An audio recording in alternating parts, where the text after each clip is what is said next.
Hi, welcome back. Thanks for stopping by. In an earlier video, you heard me speak to the word Kaizen. Kaizen is a business strategy that's all about making things better. And it's also a personal strategy. So whether you're running a business, you're starting a business, or you're simply trying to live a better life, I recommend that you practice Kaizen. Kaizen. Kai is to take apart and make new. Zen is to, of course, think positive, think good things, to think harmony and balance. So Kaizen is to make good change, to make things better. All right. So I've been applying Kaizen to my own life for decades now. I've been teaching it, and the results are just fantastic. So today I'm going to walk you through a little bit more about how you know you've done a Kaizen. All right. And what's the evidence say? What is the proof? Okay, you can talk Kaizen all day long, but I'll always ask what's different and how is it better? So at the end of the day, what's different about this Kaizen that you did or this Kaizen event that you ran, and prove it. So I'm going to take you back to something else I talked about in an earlier video, which is the transfer function. The transfer function is something we learned in 7th or 8th grade algebra, and it's simply y is a function of x. Y is a function of x. Now some people dismiss this way back when and say, I don't know how I'm ever going to use algebra in life. But y as a function of x is one of the most important life strategies we know, because it's essentially the same as we reap what we sow. Y is what we reap. It's the results we're getting in life, whether they're physical results with our body, with our health, or financial results with our pocketbooks, all right, and our balance sheet, so to speak, our cash flows, everything. All right, our friendships, our relationships, y is a function of x.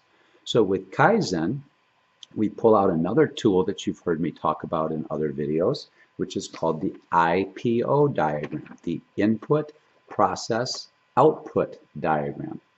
Now the outputs, those things that we measure, are the y variables. Y is a function of x.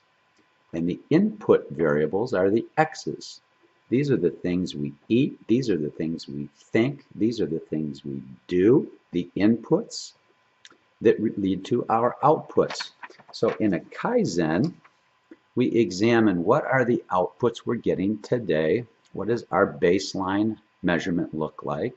This is like going to the doctor to get a checkup. What's your blood pressure? It is what it is.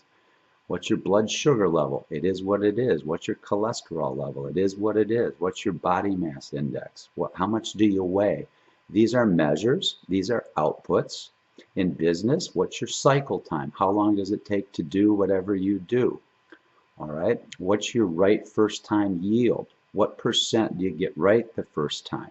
All right. Is it 9 out of 10? Is it 99 out of 100? Is it 999 out of 1,000? And by the way, when you start putting Six Sigma into practice, you realize that 999 out of 1,000 is not good.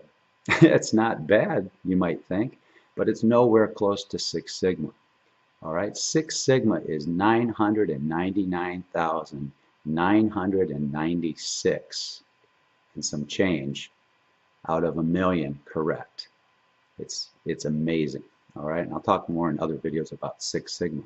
But for now, when we do Kaizen, we look at those outputs that we're getting and anything that's undesirable, anything that's just not what we want it to be.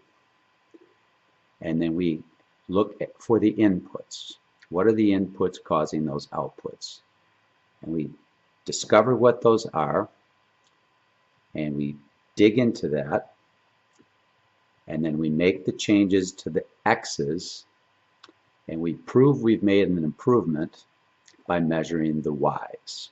That's basically Kaizen. It's not rocket science, although rocket scientists use it quite frequently. I've worked with a lot of rocket scientists over the years using Kaizen, using IPO diagrams, okay, to make some pretty amazing changes.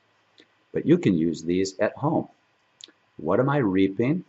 What are my outputs? Document them, measure them, and I'll walk you through a tool set in another video on what just exactly how to use this, something called DMAIC, D-M-A-I-C. I'll walk you through DMAIC, but let's define and measure what it is we want to change. Let's analyze why it is the way it is, and then let's make those changes to the inputs to get the desired outputs, and then let's control that. That's the C in DMAIC. I'll give you more on DMAIC in another video, but that's the methodology. Businesses are using it all over the world to make amazing improvements. High-performing individuals, athletes, performers are using it to make a very positive difference in their careers and in their lifestyles, and what I like to call their happiness index, the fact that they're very happy. Anytime you're unhappy, that would be an undesirable effect or why, something you're reaping that you don't want to be unhappy. You find the inputs, you make the changes there, you sustain those inputs, and you've just done a Kaizen. So stay tuned for more. I'd love to share this stuff with you. Let's make this world a better place. Cheers.